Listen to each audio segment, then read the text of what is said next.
அனைவருக்கும் வணக்கம் and welcome to our channel. இன்னைக்கு நம்ம சேனல்ல மசாலா சுண்டல் எப்படி செய்யறதுன்னு பார்க்க போறோம். நம்ம வந்துட்டு பாத்தீங்கன்னா பல்கா 1 கிலோ அளவு மசாலா சுண்டல் செஞ்சிருக்கோம். ஸோ அது எல்லாத்துலயுமே பாத்தீங்கன்னா அளவுகள் சரியா சொல்லியிருக்கேன், உங்களுக்கு கத்துக்கிறதுக்கு ஈஸியா இருக்கும். நான் வந்துட்டு பாத்தீங்கன்னா 1 கிலோ அளவு மினி வெள்ளை சுண்டல் எடுத்திருக்கேன். அதை வந்துட்டு 8 மணி நேரத்துல இருந்து 10 மணி நேரம் தண்ணீர்ல வந்து ஊற வச்சு எடுத்திருக்கோம். அந்த தண்ணீரை இருத்துட்டு ஒரு 2 தடவை சுண்டலை நல்லா கழுவிட்டு 1 லிட்டர்ல இருந்து 1.25 லிட்டர் அளவு தண்ணீர்ல வந்துட்டு சேர்த்து 3ல இருந்து 4 விசில் வந்து விட்டுக்கலாம். இப்போ இதுல பாத்தீங்கன்னா கொஞ்சமா கல்லுப்பு சேர்த்திருக்கோம்.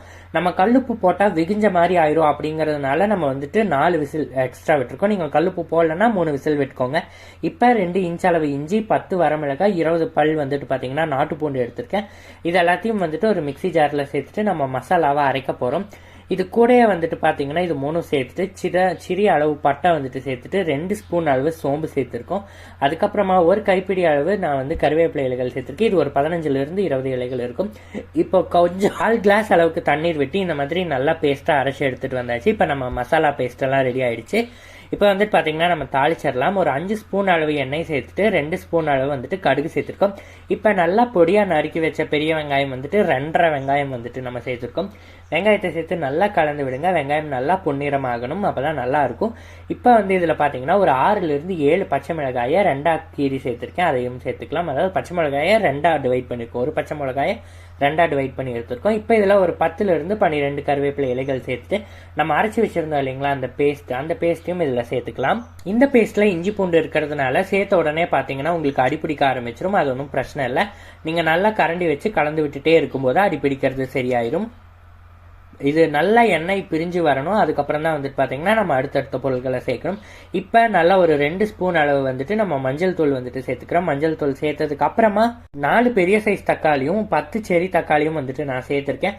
உங்க வீட்டுல சப்போஸ் செரி தக்காளி இல்ல அப்படிங்கிற பட்சத்துல வந்துட்டு பாத்தீங்கன்னா நீங்க 4 தக்காளிக்கு பதிலாக 5 தக்காளி அப்படி இல்லைன்னா 6 தக்காளி புளிப்புக்கு ஏற்ற மாதிரி சேர்த்துக்கலாம். செரி தக்காளி பாத்தீங்கன்னா சைஸ் என்னதான் சிறுசா இருந்தாலும் நல்லா புளிப்பா இருக்கும், அதனால நான் அது சேர்த்திருக்கேன். இப்ப பாருங்க நல்லா எண்ணெயெல்லாம் பிரிஞ்சு எல்லாம் நல்லா வெந்து வந்துட்டு இருக்கு. நல்லா கலந்து விட்டுட்டுருங்க, இல்லைன்னா அடிப்பிடிக்கிறதுக்கு வாய்ப்பு இருக்கு. இப்போ இதில் நம்ம கொஞ்சமாக உப்பு சேர்த்துக்க போகிறோம். நம்ம ஆல்ரெடி சுண்டலை வேக வைக்கும் போதே உப்பு சேர்த்துட்டோம் இல்லைங்களா. அப்போ வந்துட்டு சுண்டல் வந்துட்டு உங்களுக்கு என்னதான் வந்து மசாலாவில் டேஸ்ட் இருந்தாலும் சுண்டல் சப்புன்னு இருக்கும். நம்ம குக்கரில் வேக வைக்கும் போதே சுண்டல் கூட உப்பு சேர்த்ததுனால அந்த சுண்டல்லையும் வந்துட்டு பார்த்தீங்கன்னா டேஸ்ட் நல்லா இறங்கியிருக்கும். அதனால தான் நம்ம வேக வைக்கும் போதே வந்துட்டு உப்பு சேர்த்துருந்தோம்.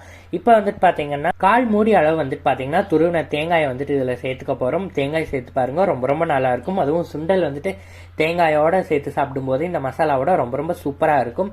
இப்ப பாருங்க கிட்டத்தட்ட ஒரு தேங்காய் சேர்த்து கிட்டத்தட்ட ஒரு 5 நிமிஷம் ஆயிடுச்சு. நல்லா எல்லாமே வெந்து வந்திருக்கு. நீங்க தேங்காயை சேர்த்து நல்லா வதக்கி விட்டுட்டீங்க அப்படின்னா நேரம் ஆனாலும் வந்துட்டு பாத்தீங்கன்னா உங்களுக்கு கெடாம இருக்கும். அதனாலதான் வந்துட்டு நம்ம தேங்காய் சேர்த்து நல்லா வதக்குறோம். இப்ப பாருங்க எண்ணெயெல்லாம் நல்லா பிரிஞ்சு வந்தாச்சு. இப்ப நம்ம வேக வச்சு எடுத்து வச்சிருந்த சுண்டலை சேர்த்துட்டு கொஞ்சமா மட்டும் வந்துட்டு பாத்தீங்கன்னா நம்ம வந்து பச்சையா தேங்காவை சேர்த்துட்டு ஒரு கைப்பிடி அளவு கொத்தமல்லி இலைகளை தூவிட்டு ஸ்டவ் ஆஃப் பண்ணிட்டு நீங்க வந்து கலக்கி விடுங்க. ஏன் ஸ்டவ் ஆஃப் பண்ணி விட்டுட்டு கலக்கி விடணும்னு சொல்றேன்னு பாத்தீங்கன்னா சுண்டல் வந்துட்டு பாத்தீங்கன்னா விரைச்ச மாதிரி ஆயிரும். அதனாலதான் வந்துட்டு நம்ம சுண்டலை சேர்த்த உடனே ஸ்டவ் ஆஃப் பண்ணிட்டு கலக்கி விடுறோம். பாருங்க நல்லா கீழே இருந்து மசாலா வந்துட்டு எல்லா சுண்டலையும் கோட் ஆகுற மாதிரி நல்லா கலந்து விடுங்க. உப்பு, காரம், புளிப்புன்னு எல்லா டேஸ்ட் அண்ட் ஃபிளேவரும் வந்துட்டு நல்லா சுண்டல்ல மிக்ஸ் ஆகணும். இந்த மாதிரி கலந்து விட்டீங்கன்னா சூப்பரான சுவையான மசாலா சுண்டல் வந்துட்டு தயாராயிரும். நீங்களும் கண்டிப்பா செஞ்சு பாருங்க. கடைசியா வந்துட்டு பாத்தீங்கன்னா கொஞ்சமா கார்னிஷ்காக கொத்தமல்லி தழையை தூவி இறக்கிக்கலாம். சுவையான சுண்டல் தயாராயிரும். தேங்க்ஸ் ஃபார் வாட்சிங். நன்றி, வணக்கம்.